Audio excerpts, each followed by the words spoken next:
Hey guys, hope you guys are having a great night. Welcome to Pistons Talk Postgame Show. I don't even know where I start, but if you guys are new here, what we do is we react immediately after the Detroit Pistons games, go through each individual quarter, and then I open up the show to questions and comments, concerns. If you guys want to use this podcast as just a therapy session, we can definitely do that tonight. But let's get into the first quarter.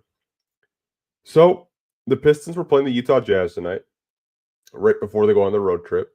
Just a little PSA for people that may or may have not watched this game. Jaden Ivey did not play tonight. He's still out with a knee injury, so there was no Jaden Ivey. Tobias did come back, which was a good sign. Asar Thompson started, and they switched Tim Hardaway Jr. to shooting guard, and Asar played small forward. So there was a little bit of a lineup changing tonight against the Utah Jazz. I like that Asar started. I didn't like that he got two early fouls. Um, and I think the defense really suffered when he was on the bench. Utah just basically came out really aggressive. They got absolutely embarrassed by the Clippers their last game, and they came out looking to punch the Detroit Pistons in the mouth, and that's exactly what they did. You guys, that was probably the worst first quarter I've seen all season, even worse than the New York Knicks game earlier this season. Like, that was the worst first quarter I've ever seen out of your Detroit Pistons. And I know JB Bickerstaff has talked about starting off the game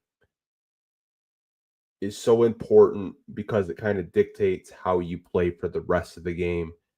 They allowed 48 points, you guys. Again, 48 points in the first quarter to the rebuilding Utah Jazz that were coming in with 5 wins this season. Now, obviously, you look at guys on Utah, they have some talented guys on the roster: Colin Sexton, Lauri Markkanen, Keontae George. But you cannot allow a team to score 48 points in the first quarter. I mean, Utah had 17 fast break points in the first quarter. Just to kind of like go through the numbers in the first quarter, Utah shot 15 out of 23 from the field. So they shot the ball really well. They shot 9 out of 13 from three and got to the free throw line 9 times and made all their free throws. Your Pistons shot 8 out of 24 from the field in the first quarter, 1 out of 11 from three, and went to the free throw line twice, making both of their free throws. I think the biggest reason why we lost this game is because of the first quarter. Going down 29 points to a team like that, you have to be more prepared. You have to be willing to be focused. And I don't think the Pistons were focused for the first 12 minutes of this basketball game. I thought there were stretches tonight. The second quarter, I thought they played really well. The third quarter, for the first maybe 8 minutes, they fell asleep again. And the fourth quarter, they really tried to get back into it, but it was just too late. But Pistons do end the first quarter 48-19. 48 points of the Utah Jazz in the first quarter. Not great. Going into the second quarter, the Pistons knew that they had to come out and bring some energy, and that's exactly what they did. They went on a 10-0 run. They forced Utah to take a timeout, and they got back into the game. They tried to get back into the game after being down 29 points. They caused Will Hardy, the Utah Jazz head coach, to take 2 timeouts within the first 5 minutes of the second quarter. But they do cut down the lead from 29-13, which I will give them credit. They came out of the first quarter looking to play better defense. But at halftime, Utah had 67. Your Detroit Pistons had 54. Now, coming out of halftime, I was expecting this team to be the aggressor, try to get back into this basketball game because they had such a great second quarter. But Utah was like, you know what? We got to maintain this lead. We got to put this team away. And I thought for the first 7 minutes, coming out of the third quarter, Utah did that. But the Pistons surged at the end of the third quarter, got it to an 11-point game. They end the third quarter 97-86. Little tidbit, Ron Holland and Jordan Clarkson got ejected in the third quarter. It was such a bang bang play. Paul Reed scores, and Jordan Clarkson bumped him, didn't get out of the way, bumped him again, and then Ron Holland was ready just to throw hands. Both Ron Holland and Jordan Clarkson attempted the fight. Keyword attempted the fight. They both got ejected. Um, it was just such a weird ejection. I thought the officiating tonight, they did not do a good job. That game got way too chippy for a regular season game. Like Keontae George got into it with an opposing fan. The fan got kicked out. Walker Kessler kind of nosebleed from Jalen Duren. Obviously, it was accidental by Jalen Duren, but that game was just so chippy, and it really did not need to be that chippy. Not the officials did a really, really bad job on both sides tonight. There were blown calls, missed calls, coaches' challenges. It just didn't that weren't successful on either side. But officiating has to do a better job. It's just been so bad this year. Not even for the Detroit Pistons, but this league wide has been bad. But going into the fourth quarter, you could really tell Cade Cunningham really wanted to win this game. He came out aggressive the entire fourth quarter, had 4 fouls entering the fourth quarter, eventually did foul out with around 40 seconds left in the game, but we just could not defend the 3-point line. And we couldn't make enough stops. We got it within a 6-point game at one point in the fourth quarter, but when you go down 29 points and you have to fight and claw just to try to get back into this basketball game, it was going to be tough. But the Pistons did lose to the Jazz tonight, 126-119. Really thought this was a game that they could win if they locked in for a full 48. Obviously, they didn't. I thought the second quarter and the fourth quarter and maybe 3 minutes in the third were good minutes for this team. But overall, man, you have to take your opponent seriously. And I just don't think the Pistons were ready to play tonight at 7 o'clock. They were ready to play at 7:30. And I think that's why they lost this game tonight. But I do want to open up the show to questions, comments, concerns, maybe an individual player you do want to talk about. We'll get to those right after we take a commercial break, and we'll be right back, you guys.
Okay, you guys, we're back. I do want to answer some comments and questions from you guys that did drop them in the live chat if you are watching live on YouTube. I want to go to Dolly first.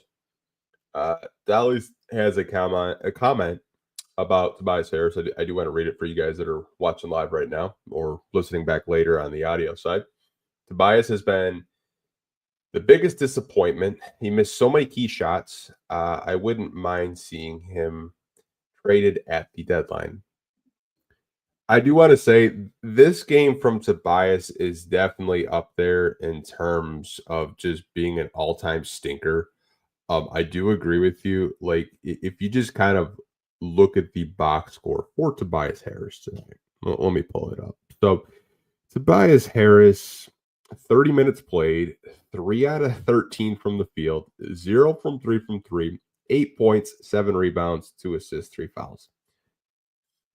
I get where you're coming from, Dolly. Like, I expected Tobias to play better than 3 out of 13 from the field.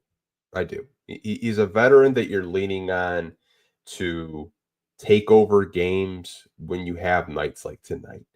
And you're paying him pretty good money. He's one of the highest paid players on this roster right now. He was brought in to be a veteran presence to help these young guys learn how to win basketball games. But when you shoot 3 out of 13 from the field, you're not really doing the Pistons any favors. Me personally, I probably would have subbed him out when he has nights like this, and I think JB, to a fault, leans on his veterans a little bit too much. Um, I would have just thrown Wendell Moore out there just to see if he could have added a little bit more of a different dynamic. I know he's kind of a guy at the end of the bench, but after Ron Holland got ejected, Sar Thompson had foul trouble tonight. Um, and I love Asar. He had a really good game the other day, or other this week. He had 19 points, but tonight he didn't have his best outing. But um, you expect more out of Tobias. Kind of getting back to your other comment about I wouldn't mind see him traded at the deadline. I don't think any team's going to take on that contract. And the contract's not even that long. He's on one more year, but for around like 26 million. I don't think any team is going to take that. I just don't. I think at this stage of his career, he's a fringe starter. And I think on a good team, he's probably a bench player, like maybe, seventh, eighth man off the bench. But I think for where Detroit's at right now, he's going to be on this team for this season and probably next. Um, it was smart by the organization just to give him a little short-term 2-year deal. But nights like tonight were like really glaring. If he's not scoring, he's not really doing anything. I mean, he's been pretty good rebounding the basketball, but overall, it's been pretty disappointing for him. I don't know if his thumb's still hurt. I don't know if that's why he had a rough night shooting the basketball, because before he hurt his thumb, he was starting to put together some pretty decent games, but tonight he just did not have it. I have a comment from Organic Lindo. Honestly, honestly, Holland instantly squaring up was comedy gold. Yeah, that was honestly kind of funny. I'm not even gonna lie. That was probably the highlight of the night. Um, because it was such a weird play with Paul Reed. Like, Paul Reed's just trying to get back on defense, and Jordan Clarkson just won't move his ass. Uh, and Holland's just like sticking up for Paul Reed. Like, usually it's veterans sticking up for their players, but Ron Holland's about that life. I think we saw that very, very early. I think it was like the first preseason game of him wrestling for a basketball with some vets. I think it was against the Phoenix Suns, who we actually played next. Like, Ron is just a scrappy dude. He's gonna fight every possession he's out there. But yeah, man, that was honestly funny that he got ejected for just attempting to fight, like not even actually throwing any punches whatsoever. But yeah, that to me, I think was the funniest moment of tonight's game. I have another comment from Organic. What can we realistically get back in a Duren and Tobias trade? That's a good question. That's a really good question. I think for Duren, it really depends which team you're trying to trade with, right? But I don't really think he has that much value. I don't think Duren has enough value where if you trade him, you're happy coming out of the trade. I think if I'm the Pistons, I'm making a starting lineup change, and it's at the center position. Paul Reed probably played his best game as a Detroit Piston, in my opinion, tonight. I thought Paul Reed should have been out there to close the basketball game. I think you're better off holding on to Durham because I think the trade offers that you're going to get from opposing teams, I don't even think that you would get anything of value. I don't think you would get a first round pick. I don't even know if you could get a rotational player at this point because teams have film on these guys. And he's such a weird player. Like there are games where he's locked in, grabbing rebounds, blocking shots. There's other games where he struggles to grab a rebound, struggles to block shots, defend. He's 21. I don't know. It's really hard to assess him. I don't know if it's a young thing. I don't know if it's just a concentration thing. I know last week when we were on the Pistons roundtable, people talked about his conditioning not being in top tip shape. Maybe that's it. I don't know, man. He's such a weird player to try to evaluate because the good games are really good, but the bad games are horrific, absolutely horrific. But for Tobias, like a Tobias trade, I think it would be if you're trying to get a player that's on a larger scale contract. Like I'll just use these players as examples. It does not mean the Pistons are going to trade for these players. Like if you were to trade Tobias, it would probably be in a multiplayer trade, maybe a Levine, maybe in Ingram, um, CJ McCollum. I don't know. I think if you were to trade Tobias, it would probably be a multiple trade. I don't think just trading Tobias straight up. In terms of value, I really don't know what Tobias Harris's value is around the league. I expect it to be like mid tier, nothing crazy. I think if we did trade him, um, I'm sure fans would be pretty underwhelmed with the return for Tobias Harris just because it's like he's had some pretty decent games this year, but he's had more bad games than good games, in my opinion, just watching these games. Like, I think he's done a really good job this season of rebounding the basketball, but the offense is just, it's really dropped off. I thought he was going to be a guy that could at least give the Pistons a good 15 to 17 points a game, but most nights he's barely giving them 12, 13 points. I do want to get into Cliff's comment. And it has to do with Paul Reed. It says Paul had a really good game earlier this year. When he gets minutes, he's good. Duren does things you like, but the negatives outweigh the positives. He's just not locked in. He is who he is. I agree, man. Like when we were making videos this summer, and I saw that the Detroit Pistons went out and signed Paul Reed. They claimed him off waivers. I was excited because I caught a couple 76ers games this year when Joel Embiid was hurt. And I was like, okay, the Pistons are actually getting like a pretty good player. Like this could be a guy that fight for backup minutes for Isaiah Stewart. And then like they kind of treated him like they treated him like a third string center basically all season. And like he did some really good things tonight. I'm to the point where with Duren, I would just bring him off the bench. You know, have your picking of Paul Reed or Isaiah Stewart, who you want to start. Have Duren off the bench. Have him go up against some backups. Get his confidence back up. Um, because you can't have your starting center just look lost out there night in and night out defensively. I thought last year he developed a lot of bad habits, Cliff, under Monty Williams, and Monty just kind of let him. He basically let Jalen Duren do whatever the hell he wanted. Um, he didn't play any defense. Offensively, he had a really good year last year, but the bad habits on defense from last year, I think, are carrying over to this season, and you just can't have that. I think you make a lineup change. I think you choose between Isaiah Stewart and Paul Reed when Isaiah Stewart does come back. But um, I think the Pistons are better off just holding on to Duren, not trading him, just having him be a backup and see what happens. But really, really rough game for, not only the Pistons, but Jalen Duren.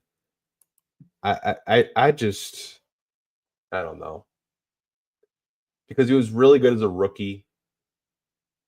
He was giving effort, but these past 2 seasons, it's been really rough. It's been really, really rough.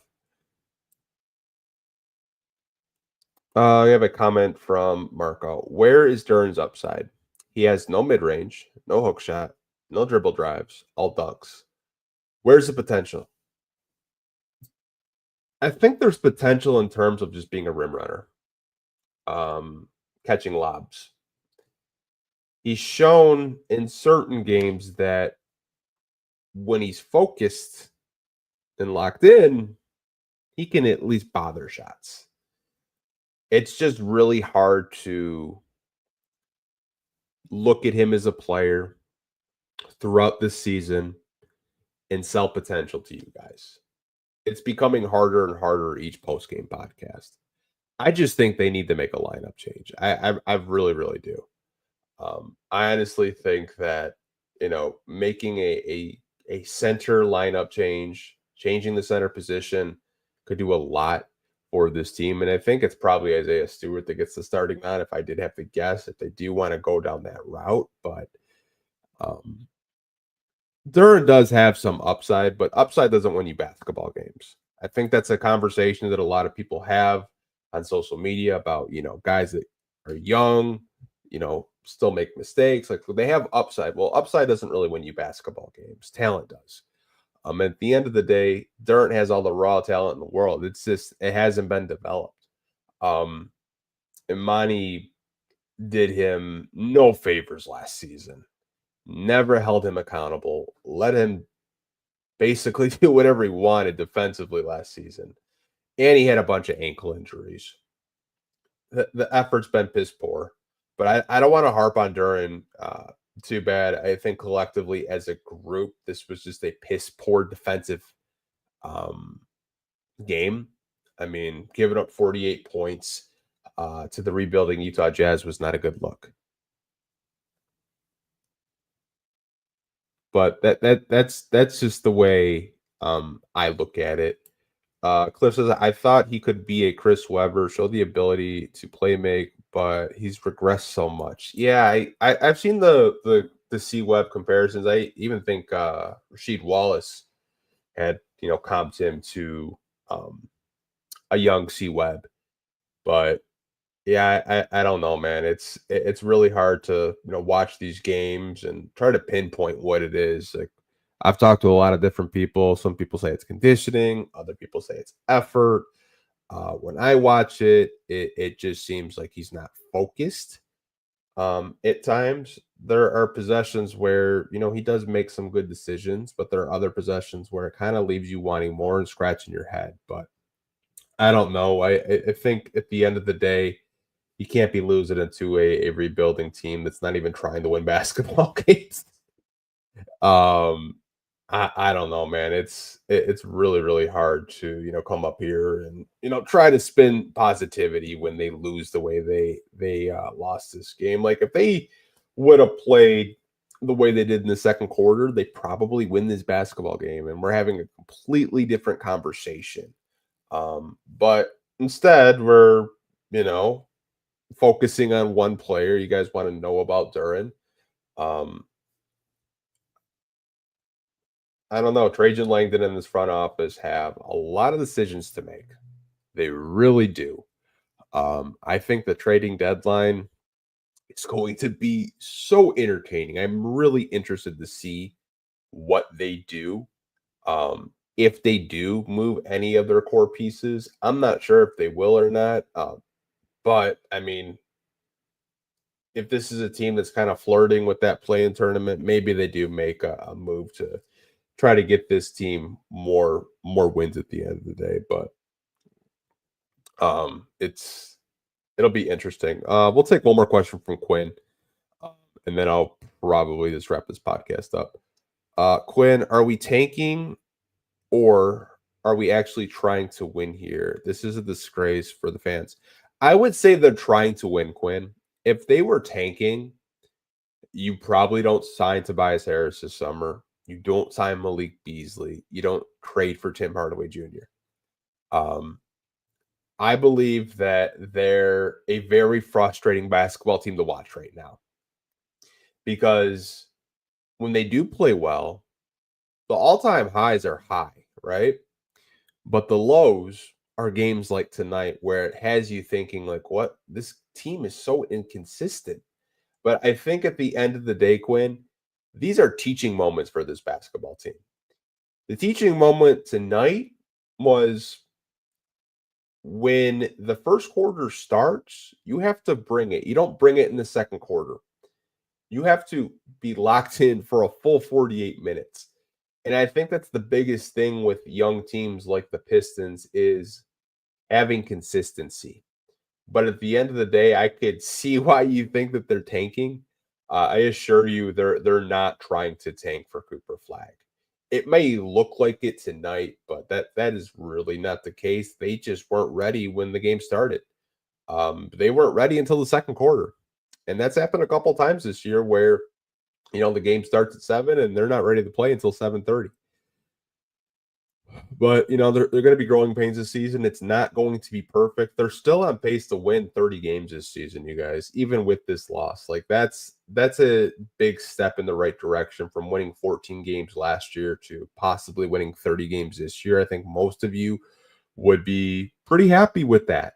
I know I would, because I only had this team, winning 27 games going into this season. That's still where I'm at, and I'll probably die on this hill. But I can understand why you're frustrated, especially the way they lost tonight. It's not so much that they lost to the Jazz, it's how they lost to the Utah Jazz. But I'm going to wrap this podcast up. I do appreciate, everyone, watching for the past 30 minutes or so. But we will see you guys right after the Phoenix Suns game.